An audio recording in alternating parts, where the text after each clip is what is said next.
करें तो इस मॉडल में आप देखें जीएफएस का मॉडल, जिसमें बंगाल की खाड़ी, पूर्वोत्तर भारत का हिस्सा, ये पूरा का पूरा रीजन और यहाँ तक कि साउथ ईस्ट एशिया का भी जो रीजन है, इसको देखकर आपको समझ में आ रहा होगा कि ये वो रीजन है जहां पर बारिश हो रही है या बारिश होने वाली है।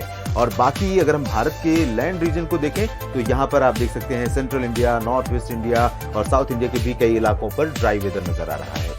लेकिन आने वाले समय में निश्चित रूप से बारिश होने की संभावनाएं हैं। और अगर हम अगले एक सप्ताह की भी बात करें, एक सप्ताह की संभावनाओं को देखें, तो मैं इतना जरूर कह सकता हूं, पहले भी मैंने कहा था शुरुआत में, मई के शुरुआती दिनों में ही, कि अप्रैल जितना गर्म था उसकी तुलना में मई पूरे देश के लिए, अगर हम एवरेज निकालेंगे टेम्परेचर का पूरे देश का, तो वो मई में अपेक्षाकृत कम रहेगा अप्रैल की तुलना में, क्योंकि कई मौसमी सिस्टमों का असर रहेगा और एक के बाद एक बारिश होने की संभावनाएं हैं। अरबियन सी में भी काफी सक्रियता नजर आ रही है, बंगाल की खाड़ी पहले से ही सक्रिय है।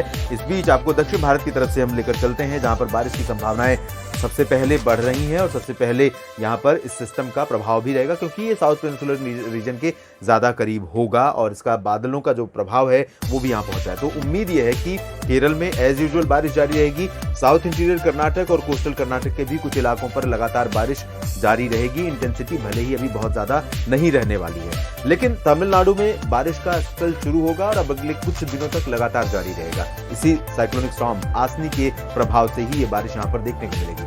इसके अलावा अगर हम बात करें आंध्र प्रदेश के रायलसीमा और उत्तरी तटीय इलाकों की, तो यहाँ पर भी लगातार विशाखापट्टनम और कलिंगापट्टनम से लेकर नेल्लोर तक का जो कोस्टल बेल्ट है, श्रीहरिकोटा का भी रीजन है, इन भागों में कई जगहों पर बारिश होगी। अनंतपुर से लेकर जो इंटीरियर पार्ट्स ऑफ रायलसीमा है आंध्र प्रदेश का, इन सभी क्षेत्रों में भी कई जगहों पर वर्षा होने की संभावनाएं रहेंगी। बादल साउथ पेनिनसुलर रीजन के तमाम इलाकों पर काफी बढ़ जाएंगे 9 मई के दिन, और 10 मई को ये तटों के काफी करीब आकर रिकर्व करेगा, उस दौरान भी बादल यहाँ पर रहेंगे। उत्तरी आंतरिक कर्नाटक और आंध्र प्रदेश सटे जो तेलंगाना के क्षेत्र हैं, इन भागों में कुछ स्थानों पर बूंदाबांदी या हल्की वर्षा हो सकती है, क्योंकि बादल पहुंचेंगे ये रीजन, इस रीजन में। जबकि उत्तरी तेलंगाना और उत्तरी आंतरिक कर्नाटक के जो इंटीरियर पार्ट्स हैं, साउथ नॉर्दर्न पार्ट हैं, महाराष्ट्र से सटे हुए, इन भागों में ड्राई वेदर रहेगा।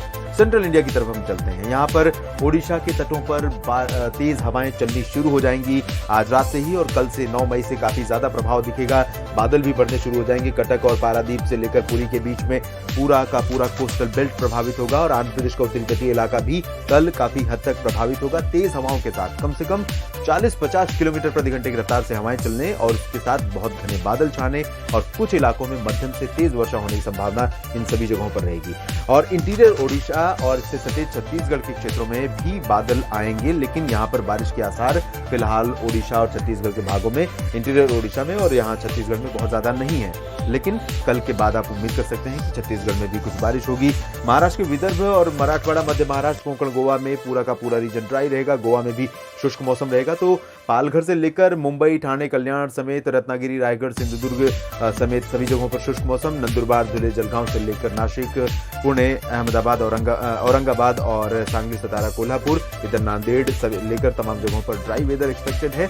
और वही हाल महाराष्ट्र के विदर्भ में भी रहेगा। और विदर्भ में मराठवाड़ा तथा मध्य महाराष्ट्र के उत्तरी इलाकों में, ये जो रीजन है, इनमें आइसोलेटेड प्लेसेस पर हीट वेव कंडीशन फिर से वापसी कर सकती है।